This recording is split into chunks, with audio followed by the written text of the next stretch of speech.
마태복음 5장 5절 말씀을 같이 읽겠습니다. 시작. 온유한 자는 복이 있나니 그들이 땅을 기업으로 받을 것이며. 아멘. 온유한 자는 복이 있나니 이 말씀에 대해서 두 번째 나누도록 하겠습니다. 지난 시간에 성경적인 온유함에 대해서 한 가지를 이제 나눴습니다. 그것은 진정한 온유함은 어디에서부터 나온다고 했습니까? 자신에 대한 참된 자각에서 진정한 온유함이 나온다고 말씀을 드렸습니다. 그러니까 온유함은 자신에 대한 참된 자각, 즉 자신의 영적인 가난함과 궁핍함을 알고 그 궁핍함 속에서도, 그 어려움 속에서도 하나님과 그의 은혜를 바라보는 것이 성경에서 말하는 온유함이라고 말씀을 드렸습니다. 진정한 온유함은 이처럼 자신을 바르게 바라볼 수 있는 영적인 가난함과 겸손함에서부터 시작됩니다. 이것은 자신이 자신을 바르게 바라보는 참된 자각 속에서 다른 사람을 향한 다른 사람과의 관계에서도 나타나는 것입니다. 그것을 가리켜서 온유함이라고 말을 하는 것입니다. 즉 온유한 자는 자신에 대한 참된 자각, 자신이 누구인지 자신에 대한 참된 자각을 고백할 뿐만이 아니라 나아가서 다른 사람의 자신에 대한 평가 또한 허용할 수 있는 자인 것입니다. 그래서 이 온유함이 성령이 주시는 열매라는 것입니다. 우리 스스로 우리가 기독교인들은 우리는 이런 고백을 어떻게 보면 쉽게 할 수가 있죠. 내가 죄인입니다. 나는 참 부족한 자입니다. 무능력한 자입니다. 나는 이런 겸손한 고백을 하는 것이 우리에게는 어렵지 않습니다. 때로는 어떤 때는 이러한 고백을 즐겨 이렇게 하기도 하는 것 같습니다. 하지만 다른 사람이 내가 아닌 나에 대해서 다른 사람이 나에 대해서 그렇게 평가하는 것을 좋아하지는 않습니다. 어떤가요? 내가 나에 대해서 나는 죄인입니다. 라고 이렇게 고백을 하죠. 그런데 그것을 듣는 다른 사람이 맞아요. 아멘이에요. 정말 형제님은 정말 죄인이에요. 제가 보니까. 맞아 이렇게 말한다고 생각해요. 맞아요. 정말 그래. 나도 그래 동의해. 정말 부족한 것 같아. 정말 그렇게 말한다고 하면은 여러분 어떻게 했어요? 그 말을 듣고 기분이 좋겠어요? 그렇지 않죠. 일반적으로. 내가 나에 대해서 그렇게 말했는데 그렇다고 해서 다른 사람이 나에 대해서 그렇게 말을 한다고 하면은 어떻습니까? 화를 내죠. 어떻게 저렇게 무례한 사람이죠? 저렇게 무례한 사람이 있냐면서 당신이 어떻게 나한테 그렇게 말을 하냐고 이렇게 화를 내게 될 것입니다. 이것이 우리가 인간관계에서 생각하는 일반 상식이라고 할 수 있는 거예요. 뭐 그렇게 당연히 다른 사람이 그렇게 나한테 말하면 당연히 어떻게 무례한 것이 되는 거죠. 그런데 예수님이 말씀하시는 이 온유함은 이와 같은 일반 상식을 뛰어넘는 것입니다. 온유함은 나 스스로가 자신에 대한 바른 탐구로 나 자신에 대한 참된 자각을 고백할 뿐만이 아니라 이것만으로도 정말 너무나 귀한 고백이에요. 이런 고백을 할 수 있다는 것만으로도 지금 이 시대에 내가 죄인입니다. 내가 죄가 있는 자입니다. 내가 부족한 자입니다. 라고 고백할 수 있다는 것만으로도 너무나 귀한 고백이에요. 하지만 온유함이라고 하는 것은 그런 고백을 나 스스로 할 뿐만이 아니라 다른 사람에 대한 나의 평가, 그것이 나에게 부당하게 느껴질지라도 그것을 허용할 수 있는 마음이라는 거예요. 그러면 어떻습니까? 저와 여러분은 온유한 자입니까? 아니요. 우리 대부분은 이런 면에서 온유한 자가 되지 못합니다. 우리 모두는 우리 스스로에 대해서는 우리가 죄인이라고 부족함을 고백할 수 있을지는 몰라도 다른 사람이 나에 대해서 내리는 평가에 대해서는 무서움이 많지 우리 스스로를 보호하려고 합니다. 또한 다른 사람이 나에게 함부로 내리는 그런 평가에 대해서 흥분하며 그것으로 인해 상대방을 공격하려고 하는 본능을 가지고 있어요. 목사님이든지 누구든지 우리는 우리의 인간관계 가운데 우리의 사회 가운데 그리스도인이 사회 가운데서도 얼마든지 그런 것을 너무나 쉽게 볼 수가 있는 것입니다. 가령 비근한 예로 부부관계에서 어때요? 부부관계에서 남편이 아내에게 여보 당신이 어떤 일을 이렇게 하는데 앞으로는 이거는 이렇게 하면 좋겠어 라고 이렇게 말을 했다고 합시다. 그러면 아내가 그 말을 듣고 여보 그래요? 내가 미처 몰랐네요. 앞으로는 내가 그 신경을 쓸게요. 말해줘서 너무 고마워요. 이렇게 말을 한다면 되게 좋고 아주 은혜로운 대화가 될 수 있겠지만은 그렇게 일반적으로 이야기를 하나요? 그렇지 않은 경우가 너무 많아요. 이렇게 하면 좋겠어라고 말하면은 당신이나 똑바로 해. 당신이나 똑바로 하지. 당신도 똑바로 못하면서 어디 나한테 지적질이야. 어? 이렇게 하면서 싸움이 돼요. 대화로 시작해서 결국은 싸움이 되는 경우가 너무나 많이 우리의 관계 가운데 있는 모습이라는 것입니다. 이게 우리의 일상 가운데 있는 모습이에요. 그래서 우리는 우리 자신을 볼 때 우리는 성경에서 말하는 예수님이 말하는 이 온유한 자하고는 사실 거리가 먼 자들이에요. 성경에서 그래서 이것이 성령이 주시는 온유함이라는 거예요. 우리 입으로 그게 되겠어요? 쉽지 않은 거죠. 성경에서 성령이 주시는 마음으로 온유함을 나타냈던 자들을 우리는 찾아볼 수가 있어요. 생각을 해보면 모세도 그래서 아주 지상에서 온유한 자라고 말했죠. 모세의 삶 가운데도 그런 온유함을 모세가 드러냈던 적들이 있었죠. 장로들이 말을 안 듣고 어떻게 보면 다 텐트에서 이렇게 예언을 하니까 여호수아가 막 그래서 화를 내지만은 모세는 오히려 화를 내지 않았어요. 내버려둬라. 나는 모든 사람이 다 이렇게 성령에 충만해서 예언하기를 원한다. 어떻게 그것도 이제 모세가 가지고 있는 어떤 온유함을 나타내는 것이라고 말할 수 있겠죠. 오늘 제가 말씀을 드리고 싶은 사람의 이 장면은 한 장면은 다윗입니다. 다윗이 아들 압살롬의 반역으로 신발도 신지 못한 채 울면서 고개를 숙이고 그 궁전을 떠나 쫓겨가야 하는 그런 상황 가운데 처해 있었습니다. 그런데 그런 상황 가운데서 울면서 맨발로 자신의 군대들과 이렇게 피신을 가면 다윗과 그 다윗의 무리들을 향하여서 시므이라고 하는 그런 사람이 쫓아오면서 다윗을 저주하면서 돌을 막 던졌어요. 돌을 던지면서 다윗을 막 저주했던 일이 있었죠. 사무엘하 16장 7절에서 8절 시므이가 저주하는 가운데 이와 같이 말하니라. 피를 흘린 자여 악한 자여 가거라 사울의 족속의 모든 피를 여호와께서 내게로 돌리셨도다. 그를 이어서 내가 왕이 되었으나 여호와께서 나라를 내 아들 압살롬의 손에 넘기셨도다. 보라 너는 피를 흘린 자이므로 화를 자초하였느니라 하는지라. 이렇게 저주하면서 이 시므이가 다윗을 쫓아오며 이렇게 돌을 던지고 있었는데 이런 상황 가운데서 다윗의 부하인 아비새가 흥분하고 얼마나 화가 나겠어요. 그러니까 이 아비새가 제가 가서 저 악한 놈을 당장 가서 목을 베어서 오겠습니다 라고 다윗에게 말합니다. 그러니까 다윗이 무엇이라고 말합니까? 가만두어라. 시므이가 나를 저주하도록 그냥 가만두어라 라고 이렇게 말을 합니다. 사무엘하 16장 9절에서 13절에 수루아의 아들 아비새가 왕께 여짜오되 이 죽은 개가 어찌 내 주 왕을 저주하리까? 청하건대 내가 건너가서 그의 머리를 베게 하소서 하니 왕이 이르되 수루아의 아들들아 내가 너희와 무슨 상관이 있느냐?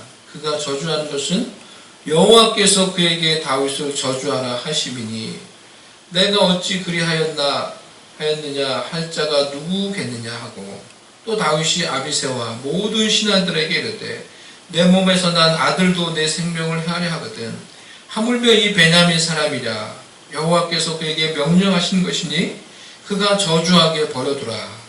혹시 여호와께서 나의 원통함을 감찰하시리니 오늘 그 저주 때문에 여호와께서 선으로 내게 갚아주시리라 하고 다윗과 그 추종자들이 길을 갈 때 시므이는 산비탈로 따라가면서 저주하고 그를 향하여 돌을 던지며 먼지를 날리더라. 적어도 여기서 다윗이 보여주는 그 모습이 성경에서 말하는 온유함이 무엇인지 우리에게 말해주고 있는 것입니다. 다윗은 자신에게 닥쳐온 환난과 고난으로 인해서 아들에게 쫓겨나 피난을 가야 하는 그런 상황이었어요. 이 기가 막힌 상황 속에서 다윗은 단순히 자신이 지금 처한 이 상황을 부당하게 생각하며 억울해하지 않았습니다. 이 모든 상황 속에서도 이 모든 환난이 자신이 과거에 지었던 그 불의와 그 부족함과 그 죄악으로 인해서 하나님께서 이 모든 것을 허용하시고 계심을 인지하고 있었어요. 그래서 시므이의 이 저주 앞에서도 온유함으로 그 저주를 그대로 용납하면서 피난을 갔던 것입니다. 그는 그가 받은 환난과 시므이의 저주까지도 하나님의 허용하심으로 일어난다는 것을 알고 그 모든 상황 속에서도 여전히 겸손히 하나님의 은혜를 바라보고 있었다는 거예요. 혹시 여호와께서 그냥 그대로 하도록 내버려 두어라. 그러면서 뭐라고 말합니까? 혹시 여호와께서 나의 원통함을 감찰하시니 오늘 그 저주 때문에 여호와께서 선으로 내게 갚아주시리라. 정말 이 다윗의 바람대로 하나님께서 이 모든 환난과 저주를 다윗을 위해 선으로 바꿔주셨죠. 다윗을 다시 긍휼히 여기시고 그를 회복시켜 주시는 그런 귀한 은혜를 하나님께서 베풀어 주셨죠. 이처럼 온유함은 우리의 삶에 닥쳐오는 그 모든 환난 속에서도 때로는 그 고난이 우리가 다 이해할 수 없고 우리가 알 수 없는 고난과 아픔이라고 할지라도 그 알 수 없는 환난과 슬픔 속에서도 하나님의 주권과 하나님의 일하심을 믿고 고백하는 것입니다.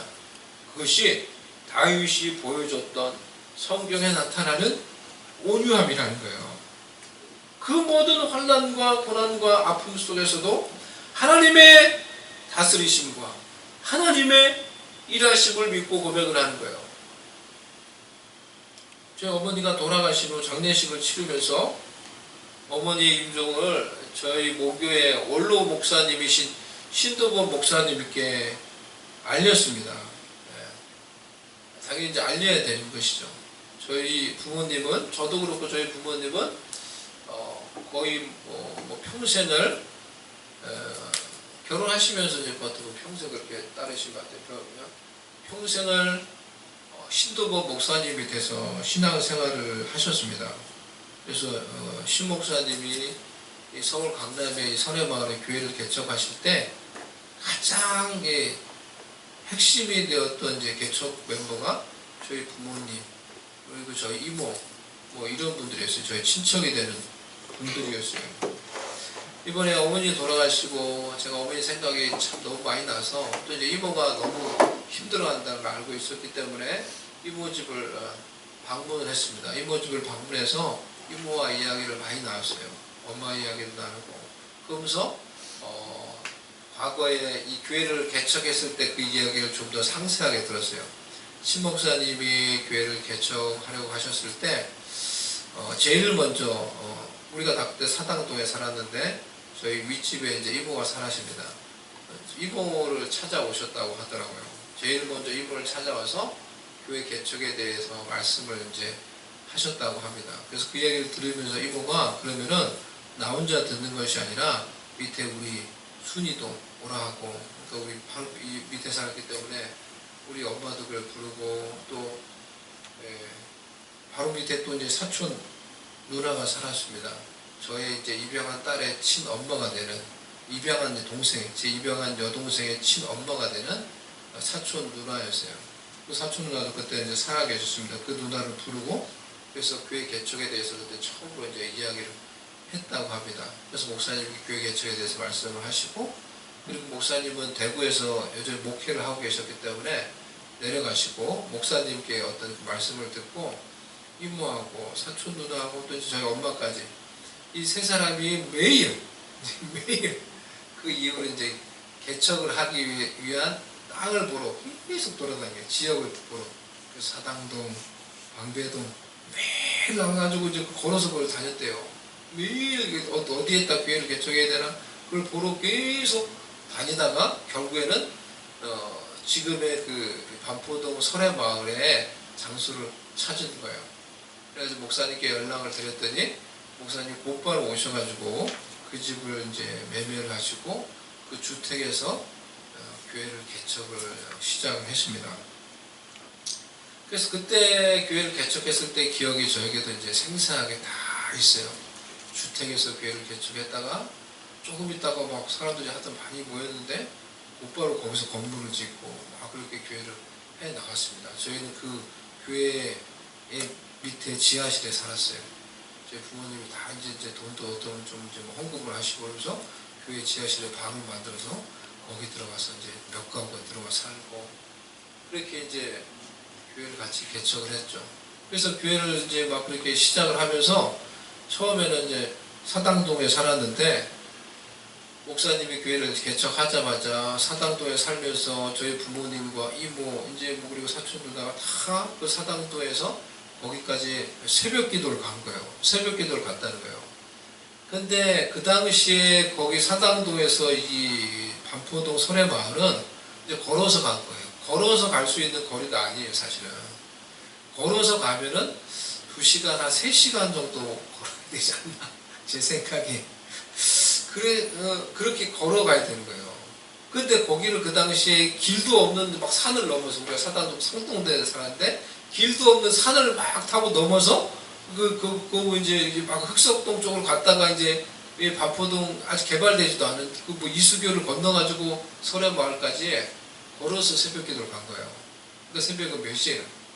그렇게 새벽 기도를 다녔다는 거예요.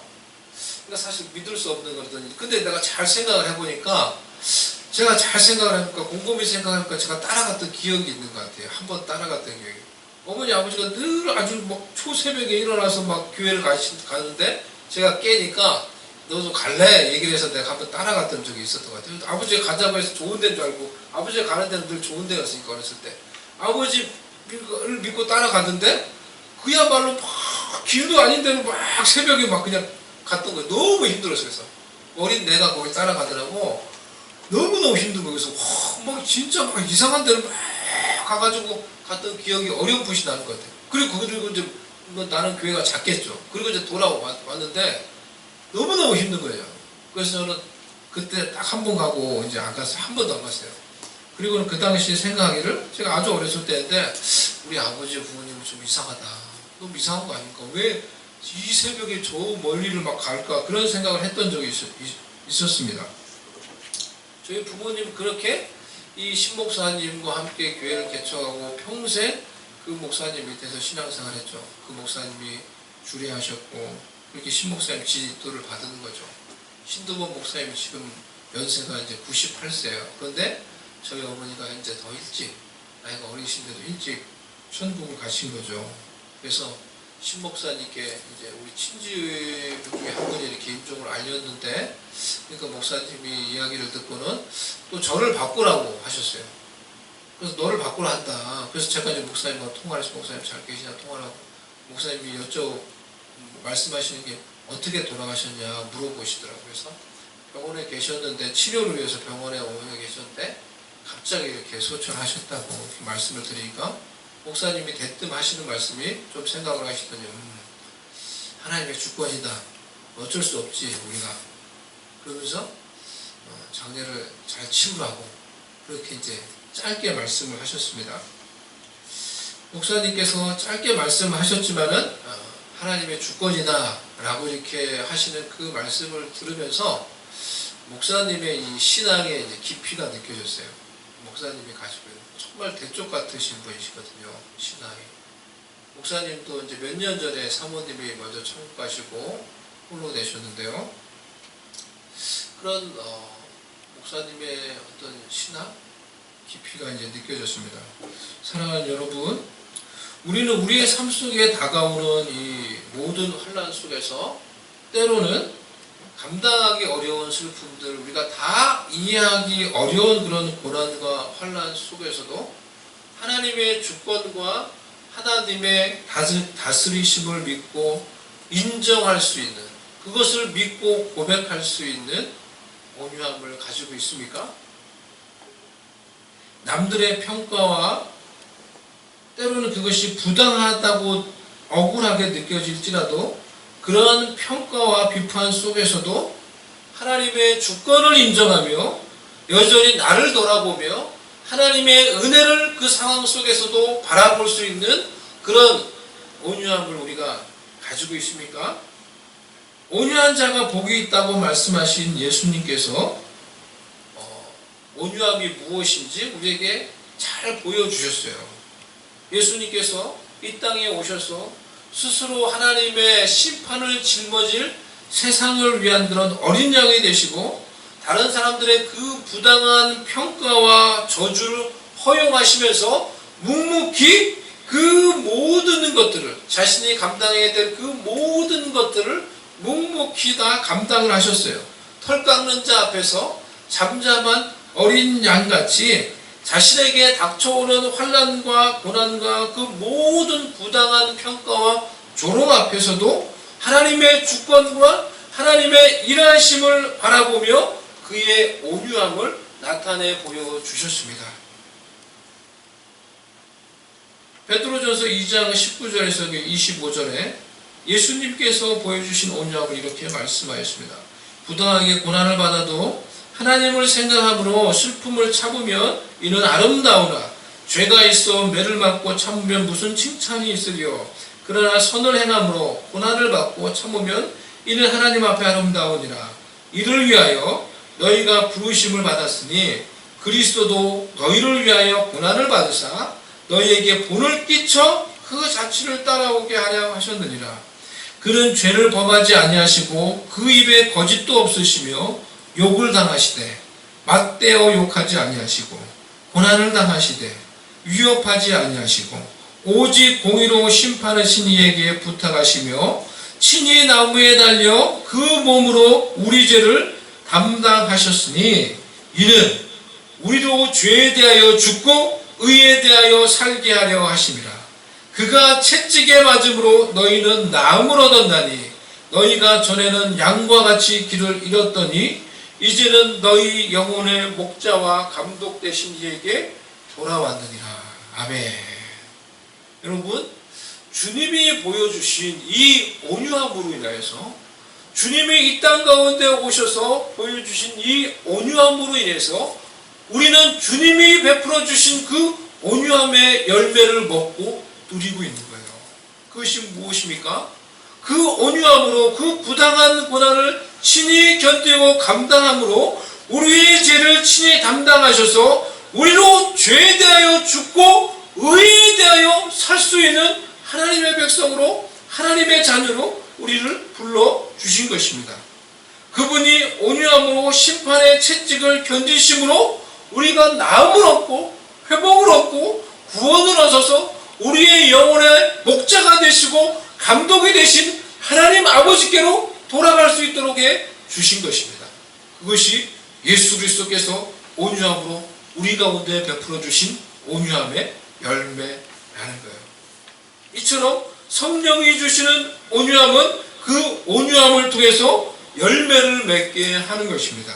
성령이 주시는 온유함으로 우리 자신에게 열매를 맺어서 하나님의 뜻을 이루게 할 뿐만이 아니라 그 온유함의 열매를 내가 다른 사람들과의 관계에서 나타내므로 세상에서 우리의 관계에서 하나님의 기뻐하시는 뜻이 이루어져 하나님께 영광이 되게 하는 것입니다. 그래서 온유한 자가 복이 있는 것입니다.